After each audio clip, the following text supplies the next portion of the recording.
नमस्कार, बहुत स्वागत है आपका न्यूज 18 स्पेशल में। आपके साथ मैं हूं सोनाली सिंह। आज बुलेटिन में सबसे पहले बात उस खबर की जिसे लेकर पुतिन के कैंप में हड़कंप मचा हुआ है।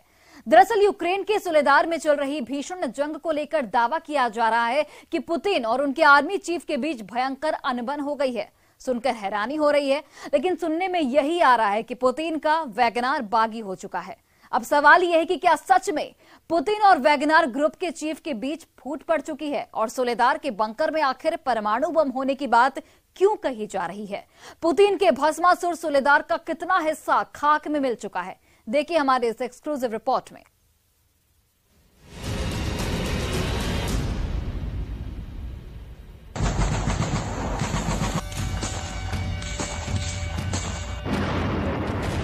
सोलेदार की जंग वीडियो नंबर 1।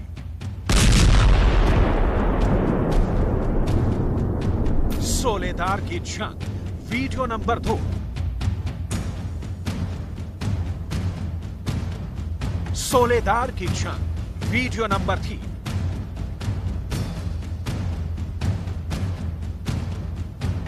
सोलेदार की जंग वीडियो नंबर 4। सोलेदार की जंग वीडियो नंबर 5।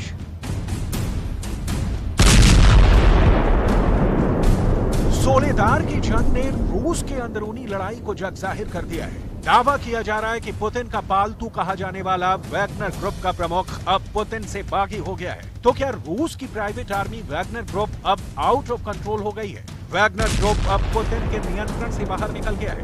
इंटरनेशनल मीडिया में इस खबर को लेकर तमाम दावे पेश किए जा रहे हैं, सवाल उठाए जा रहे हैं। यूक्रेन युद्ध में रूस के खेमे में कितने पावर सेंटर बन गए हैं? क्या अभी भी जंग की डोर अकेले पुतिन के हाथों में है? क्या वैगनर ग्रुप के चीफ येवगेनी प्रिगोजिन ने नया पावर सेंटर बना लिया है? क्या वैगनर ग्रुप पुतिन के कंट्रोल से बाहर हो गया है? पुतिन और प्रिगोजिन के अलावा युद्ध में तीसरे पावर सेंटर के बनने की बात कितनी सच है, जिसे Chechen chief Ramzan Kadyrov fit कर रहा है?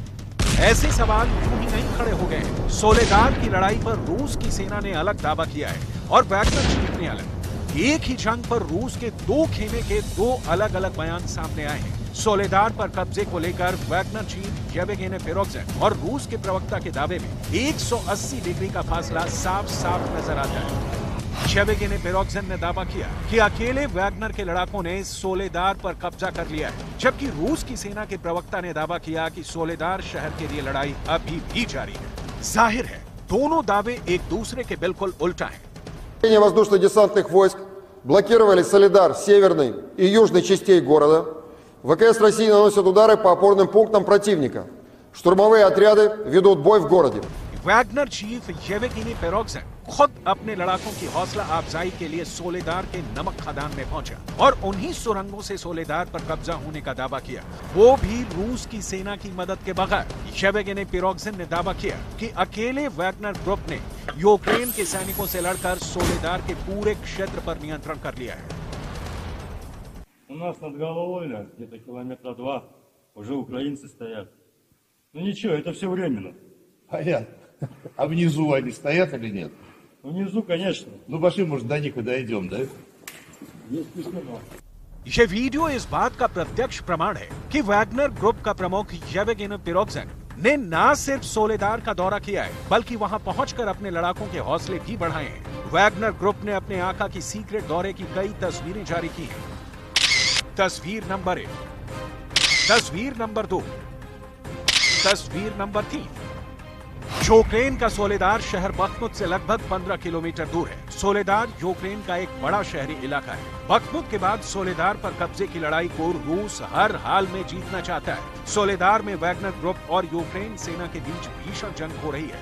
ये जंग सोलेदार की नमक की खदानों में हो रही है। सोलेदार में करीब 200 किलोमीटर लंबी नमक खदानें हैं। बख्मुत के साथ साथ सोलेदार में जमीन के नीचे गुफाओं वाली खनन सुरंगों का एक नेटवर्क है। ऐसी एक सुरंग में येवगेनी प्रिगोजिन के पहुंचने का वीडियो जारी किया है। У нас над головой, где-то километра 2, уже украинцы стоят. Ну ничего, это все временно. Понятно. А внизу они стоят или нет? Внизу, конечно. Ну пошли, может, до них и дойдем, да? Есть письмо. विदेशी मीडिया में कुछ विश्लेषकों का दावा है कि वैगनर चीफ येवगेनी प्रिगोजिन एक खास रणनीति के तहत सोलेदार में जंग लड़ रहा है। दावा किया जा रहा है कि येवगेनी प्रिगोजिन यहां की नमक की खानों पर कब्जा जमाना चाहता है। इसी मकसद से वो पूरे शहर पर कब्जा करने पर उतारू है। На фронті зараз напружено, тривають обстріли. Буває, стріляють просто так, дуже багато раз по плановим цілям відпрацьовують. Дуже багато раз летить куди бачать. Вони не так стріляють, як ми. Ми вищитуємо, чітко стараємося працювати. सवाल है क्या अपने निजी फायदे के लिए और सोलेदार की खानों का इस्तेमाल करने के इरादे से इस जंग को और खूनी बना दिया है, या फिर सच में पुतिन की प्राइवेट आर्मी कही जाने वाली वैगनर ग्रुप का चीफ पुतिन का ऑर्डर नहीं मान रहा। क्या येवगेनी प्रिगोजिन और पुतिन के बीच दरार आ गई है? इससे भी पर्दा उठाने वाले हैं, लेकिन उससे पहले सोलेदार की जंग का पूरा हाल जान लीजिए। यूक्रेन सेना दावा कर रही है कि सोलेदार शहर पर अभी भी यूक्रेन का कब्जा है। रूस यूक्रेन सेना के हौसलों को तोड़ने के लिए कब्जे की झूठी खबर फैला रहा है। Ударі тривають тяжкі бої. Там окремі будинки навіть переходять декілька разів із рук у руки. Погодні умови тяжкі, обмороження нижніх верхніх кінцівок. यूक्रेन दावा कर रहा है कि रूस का अभी सोलेदार पर कब्जा नहीं हुआ है, लेकिन कीव और मॉस्को दोनों ने माना है कि सोलेदार की लड़ाई और लंबी और क्रूर होती जा रही है। मिसाल के तौर पर इन सैटेलाइट तस्वीरों को देखिए। अमेरिका की मैक्सर टेक्नोलॉजी की तरफ से जारी सोलेदार की सैटेलाइट तस्वीरों में साफ साफ दिख रहा है कि युद्ध में सोलेदार की तस्वीर कैसे बद से बदतर होती जा रही है। पहली तस्वीर 1 अगस्त 2022 की है, जबकि दूसरी तस्वीर 10 जनवरी 2023 की है। तस्वीरों में आप साफ साफ देख सकते हैं कि अपार्टमेंट की इमारतें पूरी तरह से बर्बाद हो गई हैं। यूक्रेन के राष्ट्रपति ज़ेलेंस्की का कहना है कि सोलेदार का छोटा नमक खनन शहर लगभग पूरी तरह से नष्ट हो गया है, लेकिन लड़ाई जारी है और जंग अब पूर्वी सीमा रेखा पकड़ रही है। सोलेदार को लेकर यूक्रेन की सेना ने दावा किया है कि एक ही मिसाइल हमले में 100 से अधिक रूस के सैनिक मारे गए। इस वीडियो को जारी कर यूक्रेन की सेना ने दावा किया है कि उसने ड्रोन की मदद से रूस के सैनिकों की लोकेशन ट्रेस कर टोच का मिसाइल दागकर एक ही हमले में 100 से अधिक रूस के सैनिकों को खत्म कर दिया है। सोलेदार पर रूस हर हाल में कब्जा करने में लगा है। वहीं यूक्रेन रूस के साथ साथ वैगनर के सैनिकों को पीछे खदेड़ने में लगा है, लेकिन सोलेदार पर नियंत्रण को लेकर किए गए अलग अलग दावों ने बड़े सवाल को जन्म दे दिया है। क्या पुतिन और वैगनर ग्रुप के बीच सब ठीक नहीं चल रहा है? पश्चिमी मीडिया की एक रिपोर्ट सुपर वायरल है। रिपोर्ट में दावा किया गया है कि प्राइवेट आर्मी के नाम से कुख्यात वैगनर ग्रुप में फूट पड़ गई। बड़ा सवाल कि इस फूट से जीत का भरोसा टूट जाएगा, इस दरार से जीत की दीवार दरक जाएगी, इस धोखे से क्रेमलिन में कोहराम मच जाएगा, इस विद्रोह से पुतिन का गुस्सा हाई हो जाएगा। Генерального штаба. Ты пидор и черт ебаный. Там больше воевать, у нас нет снарядов. Там парни гибнут за нас. इस कलह से कादिरोव का कॉन्फिडेंस डोल जाएगा। बगावत का वीडियो नंबर 1। Начальнику Генерального штаба. Ты пидор и черт ебаный. Там больше воевать, у нас нет снарядов. Там парни гибнут за нас. बगावत का वीडियो नंबर 2। Нормально. Тепло, блин, у тебя у вас потолки. Работает. Тепло, сухо, все, нигде ничего не капает. रूस का दावा है कि इससे पहले भी पश्चिमी मीडिया रूस की सेना का पुतिन के खिलाफ बागी होने का दावा कर चुका है। अपने प्रोपेगेंडा को सही साबित करने के लिए वीडियो भी जारी कर चुका है, लेकिन सारा दावा धरा का धरा रह गया। पुतिन की सेना यूक्रेन युद्ध में कोहराम मचाने में कोई कोर कसर नहीं छोड़ रही है और ना ही आगे छोड़ने वाली है। लेकिन पुतिन और वैगनर ग्रुप में के दावे को तब और बल मिलता है जब अमेरिका की संस्था institute for the study of war की एक रिपोर्ट सामने आती है। इस रिपोर्ट में दावा किया गया है रूस के येवगेनी प्रिगोजिन पुतिन के वॉर ऑर्डर को हथियार बनाकर पुतिन और वैगनर ग्रुप में दरार पैदा कर रहे हैं। येवगेनी वही शख्स है जिन्होंने वैगनर ग्रुप को खड़ा करने में बड़ी भूमिका निभाई थी। वैगनर ग्रुप को हमेशा से ही पुतिन की प्राइवेट आर्मी कहा जाता है। इतना ही नहीं, येवगेनी पुतिन के इतने करीब रहे हैं कि उन्हें पुतिन का शेफ भी कहा जाता है। क्या दुश्मन देश पर टूट पड़ने वाली पुतिन की प्राइवेट आर्मी अब पुतिन के बदले येवगेनी के इशारे पर आगे की रणनीति तय करने वाली है? वो भी ऐसे वक्त में जब यूक्रेन युद्ध सर्दी के मौसम में 180 डिग्री घूम गया है।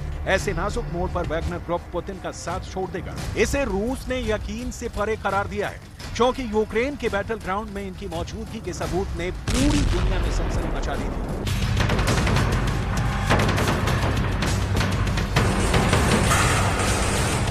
यूक्रेन युद्ध के शुरू होने से पहले ही पुतिन ने वैगनर ग्रुप को यूक्रेन बॉर्डर तक पहुंचने के ऑर्डर पर साइन कर दिया था। यूक्रेन युद्ध के पहले वैगनर ग्रुप अफ्रीका में तैनात था। पुतिन के एक इशारे पर वैगनर ग्रुप अफ्रीका से यूक्रेन सीमा की ओर चल पड़ा और 24 फरवरी को जब रूस ने 3 तरफ से यूक्रेन पर हमला किया तो पुतिन की प्राइवेट आर्मी भी उसमें शामिल रही।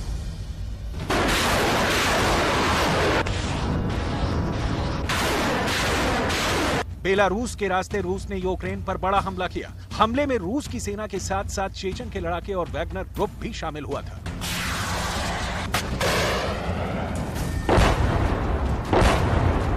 बेलारूस से कीव की तरफ आगे बढ़ी रूस की सेना ने होस्टोमल एयरपोर्ट पर भी भारी तबाही मचाई थी। होस्टोमल एयरपोर्ट को रेड आर्मी ने अपने कब्जे में ले लिया था, लेकिन कब्जा जमाने के लिए कितनी भीषण जंग हुई है, इसका आफ्टर इफेक्ट युद्ध के बाद आई तस्वीरों में देखा था।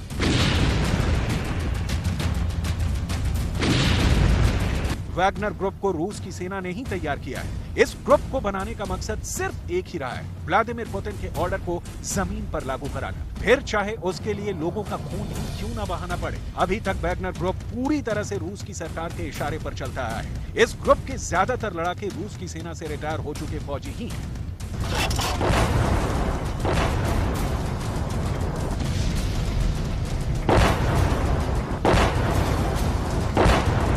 वैगनर ग्रुप का सबसे बड़ा बेस या कहें कि ट्रेनिंग सेंटर पश्चिमी रूस के मॉकिन में है। मॉकिन में रूस का मिलिट्री बेस है और उसके काफी करीब वैगनर बेस है। रूस का मॉकिन क्राइमिया से भी नजदीक है और यूक्रेन से भी। क्राइमिया पर रूस ने जब कब्जा जमाया था, उस जंग में भी वैगनर ग्रुप के लड़ाकों ने खूब खून खराबा किया था। वैगनर ग्रुप खूंखार सैनिकों की एक ऐसी फौज है जो नियम कायदे नहीं बल्कि सिर्फ पैसे की भाषा समझती है।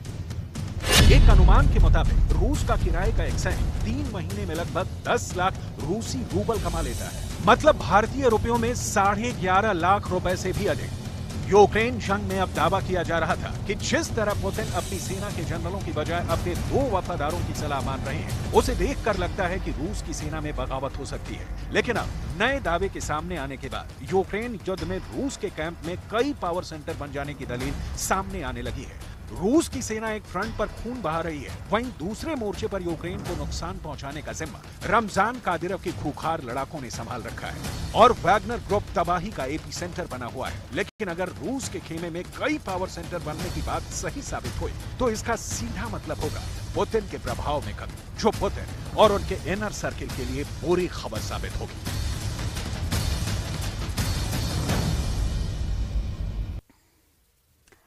व्लादिमीर पुतिन किसी भी हाल में यूक्रेन को जंग में हराना चाहते हैं और इसके लिए पुतिन ने जंग के मैदान में एक नया कमांडर भी उतार दिया है।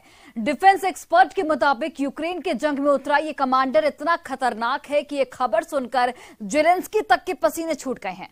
और खबर ये है कि पुतिन ने एक नहीं बल्कि 3 और जनरल इस युद्ध में उतार चुके हैं।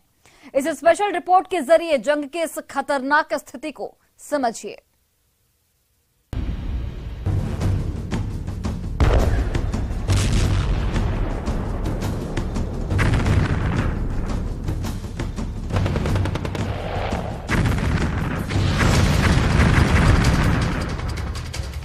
रूस यूक्रेन जंग में पुतिन ने जो अभी तक नहीं किया, पुतिन की फौज वो अब करने जा रही है। क्या यूक्रेन में अब रूस की फौज 815 किलोमीटर इलाके में भयानक हमले करने जा रही है? क्या डॉनबास क्षेत्र पर पूरी तरह से कब्जा करने के लिए पुतिन ने अपना कमांडर बदल दिया है? क्या डोनेट्स्क, लुहांस्क, ज़ापोरिज़िया और खेरसॉन इलाके पर पूरी तरह से कब्जा करने के लिए पुतिन ने 4 जनरलों को युद्ध में उतार दिया है? आखिर ऐसा क्यों कहा जा रहा है कि पुतिन ने जिस जनरल को युद्ध जीतने का मिशन दिया है, वो जनरल हमेशा खामोश रहता है?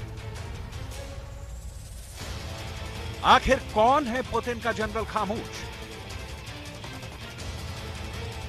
रूस यूक्रेन जंग को 11 महीने होने जा रहे हैं। यूक्रेन के दावों के मुताबिक रूस अब तक यूक्रेन पर 10,000 से ज्यादा छोटी और बड़ी मिसाइलें दाग चुका है। इन हमलों की वजह से यूक्रेन की राजधानी कीव समेत 13 शहर खंडहर में बदल चुके हैं। लेकिन हैरानी की बात यह, यूक्रेन में इतनी भयानक तबाही होने के बावजूद अभी तक पुतिन जंग नहीं जीत पाए। ऐसे में सवाल उठता है कि आखिर रूस की फौज के सामने बिद्दी सा दिखने वाला यूक्रेन रूस को जंग में इतना प्रचंड मुकाबला कैसे दे रहा है। इसका सीधा सा जवाब है, रूस ने यूक्रेन को कमजोर समझकर जो हमला 24 फरवरी 2022 को किया था, वो पुतिन की बहुत बड़ी सैन्य चूक थी। पुतिन को भी अंदाजा नहीं था कि अमेरिका, ब्रिटेन और नाटो के 30 देश इतने व्यापक पैमाने पर यूक्रेन को घातक मिसाइलें, टैंक, तोप, ड्रोन्स और रॉकेट आर्मी दे देंगे। यही वजह है कि यूक्रेन रूस को हर मोर्चे पर जबरदस्त टक्कर दे रहा है। ऐसे हालात में अब पुतिन ने लगभग 11 महीने बाद एक ऐसा मिलिट्री दांव खेला है जो पूरे यूक्रेन को कब्रिस्तान बना देगा। पुतिन ने अब जंग में एक साथ 4 जनरलों को झोंक दिया है।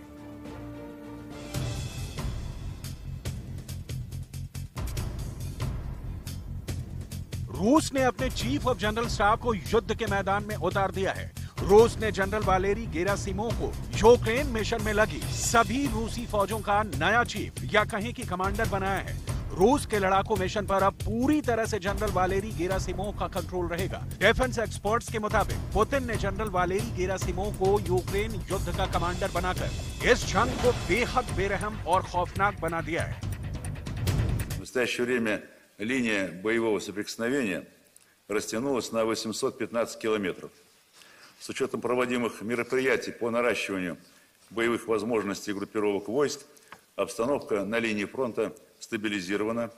Основные усилия наших войск сосредоточены на завершении освобождения территории Донецкой Народной Республики. रूस के रक्षा मंत्रालय की तरफ से कहा गया है कि ऐसा इसलिए किया गया है ताकि ऑपरेशन कमांड स्तर को बेहद सटीक और घातक तरीके से अंजाम दिया जा सके। जनरल वालेरी गेरासिमोव से पहले जनरल सर्गेई सुरोविकिन पुतिन के स्पेशल ऑपरेशन के कमांडर थे, लेकिन हैरानी की बात यह है कि जनरल सर्गेई सुरोविकिन को रूस के रक्षा मंत्री सर्गेई शोइगु ने 3 महीने बाद ही यूक्रेन में स्पेशल ऑपरेशन के कमांडर की जिम्मेदारी से हटा दिया है। इसे जनरल सर्गेई सुरोविकिन के लिए बहुत बड़ा झटका माना जा रहा है। मीडिया में जो प्रोपेगेंडा खबरें फैलाई जा रही हैं, उसके मुताबिक जनरल सर्गेई सुरोविकिन को इसलिए स्पेशल ऑपरेशन के कमांडर की जिम्मेदारी से हटाया गया है क्योंकि पिछले दिनों मकीवका शहर में यूक्रेन के भीषण हमले में 89 रूसी सैनिक मारे गए थे। हालांकि यूक्रेन दावा करता है कि मकीवका में 400 रूसी सैनिक मारे गए थे। रूसी सैनिकों का इस तरह से मारे जाने की सारी जिम्मेदारी जनरल सर्गेई सुरोविकिन पर डाली गई है और इसीलिए अक्टूबर 2022 के 3 महीने बाद अब जनरल सर्गेई सुरोविकिन को स्पेशल ऑपरेशंस के कमांडर की जिम्मेदारी से हटा दिया गया है। इस खबर को पश्चिमी मीडिया जमकर उछाल रहा है, लेकिन जानकारों के मुताबिक पुतिन ने जनरल वालेरी गेरासिमोव को स्पेशल ऑपरेशन का कमांडर क्यों बनाया है और जनरल सर्गेई सुरोविकिन को उनका डिप्टी कमांडर क्यों बनाया गया है, इसके पीछे एक भीषण हमले की प्लानिंग है जिसके नतीजे फरवरी 2023 में देखने को मिलेंगे। पहले आप ये समझिए कि पुतिन का यूक्रेन में ऑपरेशन खामोश खोपड़ी है क्या। यूक्रेन में रूस के स्पेशल ऑपरेशन का कमांडर जनरल वालेरी गेरासिमोव को बनाया गया है। पश्चिमी देशों में जनरल वालेरी गेरासिमोव को रूसी हाइब्रिड वॉरफेयर का मास्टरमाइंड माना जाता है। राष्ट्रपति पुतिन ने अब कमांडर जनरल वालेरी गेरासिमोव को यूक्रेन में जंग जीतने की जिम्मेदारी दी है। कमांडर जनरल वालेरी गेरासिमोव को पहले deputy commander general Sergei Surovikin दिए गए हैं, जो यूक्रेन में ड्रोन हमलों को देखेंगे, यूक्रेन के चुनिंदा टारगेट्स को तबाह करेंगे। वहीं जनरल ओलेग साल्युकोव को ग्राउंड फोर्सेस का डिप्टी कमांडर बनाया गया है, जो टैंक, तोप, रॉकेट आर्मी और पैदल सेना से यूक्रेन पर घातक हमले करेंगे। जबकि जनरल एलेक्सी किम यूक्रेन युद्ध में उन टारगेट्स पर नजर रखेंगे जो यूक्रेन के खुफिया मिशन का सफाया करें। पुतिन ने रूस के स्पेशल ऑपरेशंस का कमांडर जनरल वालेरी गेरासिमोव को बनाकर बहुत बड़ा दांव खेला है। डिफेंस एक्सपर्ट्स के मुताबिक पुतिन अब किसी भी हाल में युद्ध को और लंबा नहीं खींचना चाहते हैं, जिसका मतलब ये हुआ कि पुतिन के नए जनरल युद्ध में अपनी पूरी ताकत झोंकने वाले हैं। लिहाजा यूक्रेन युद्ध और खतरनाक होने वाला है। रूसी रक्षा मंत्रालय के एक बयान में कहा गया है कि यूक्रेन में चल रहे स्पेशल मिलिट्री ऑपरेशन में लीडरशिप लेवल को बढ़ा दिया गया है ताकि युद्ध के स्केल को विस्तार दिया जा सके। रूसी रक्षा मंत्रालय के बयान से साफ जाहिर हो रहा है कि युद्ध और भी ज्यादा खतरनाक होने वाला है। В рамках операции высокоточными ракетами большой дальности поражено более 1300 критически важных объектов. Это позволило существенно снизить боевой потенциал украинских вооруженных сил, нарушить систему управления войсками, парализовать работу военно-промышленного комплекса, значительно затруднить военные перевозки. अब आप ये भी जान लीजिए कि पुतिन के स्पेशल ऑपरेशंस के नए कमांडर जनरल वालेरी गेरासिमोव को खामोश खोपड़ी क्यों कहते हैं। असल में जनरल वालेरी गेरासिमोव के बारे में दावा किया जाता है कि वो कहीं भी हंसते नहीं हैं। उनका चेहरा पत्थर की तरह सख्त और क्रूर है। कठोर चेहरे वाले जनरल वालेरी गेरासिमोव के बारे में यह भी दावा किया जाता है कि वो हमेशा अपने मिशन बेहद खामोशी के साथ अंजाम देते हैं। इसीलिए अब डिफेंस एक्सपर्ट कह रहे हैं ज़ेलेंस्की के यूक्रेन की अब खैर नहीं है, क्योंकि जनरल वालेरी गेरासिमोव अपने 3 डिप्टी कमांडरों के साथ यूक्रेन पर भीषण हमले करने जा रहे हैं ताकि पुतिन के मुताबिक जंग को जल्द से जल्द खत्म किया जा सके। जनरल वालेरी गेरासिमोव यूक्रेन के डॉनबास क्षेत्र पर सबसे तीखे हमले करने जा रहे हैं। ज़ेलेंस्की को भी अच्छी तरह से पता है कि अगर यूक्रेन के हाथ से डॉनबास निकल गया तो फिर यूक्रेन जंग में बुरी तरह से हार जाएगा। Під час чергового російського обстрілу Херсону сьогодні снаряд поцілив в пункт допомоги Червоного Хреста. Загинула жінка, парамедик, волонтерка. Мої співчуття рідним. Лише від початку цієї доби Росія вже більше 16 разів обстріляла Херсон. Лише за один день. І так щодня. Сьогодні знову обстрілювались громади Харківської області. Сьогодні на Донбасі. जनरल वालेरी गेरासिमोव को हाइब्रिड वार का उस्ताद माना जाता है। राष्ट्रपति ज़ेलेंस्की भी अच्छी तरह से जानते हैं कि जनरल वालेरी गेरासिमोव अपने 3 डिप्टी कमांडर्स के साथ बेहद बेरहम हमले करने जा रहे हैं। जनरल वालेरी गेरासिमोव यूक्रेन पर 3 तरफ से हमला करने जा रहे हैं। पहला कीव की तरफ से रूस की रॉकेट आर्मी आग उगलेगी। दूसरा दक्षिणी यूक्रेन की तरफ से रूस के टैंक, तोप और पैदल सेना यूक्रेन को रौंदते हुए आगे बढ़ेंगे, जबकि जनरल वालेरी गेरासिमोव तीसरा हमला बेलारूस की तरफ करेंगे, जिसमें रूस के 10,000 सैनिक बेलारूस की 60,000 फौज के साथ मिलकर यूक्रेन पर हमला करेंगे। जनरल वालेरी गेरासिमोव का ये जंगी फॉर्मूला यूक्रेन पर बहुत भारी पड़ सकता है। ऐसे हालात में नाटो और अमेरिका भी यूक्रेन को बचा नहीं पाएंगे। और फिलहाल इस बुलेटिन में बस इतना ही। आप देखते रहिए न्यूज़ 18 बिहार झारखंड।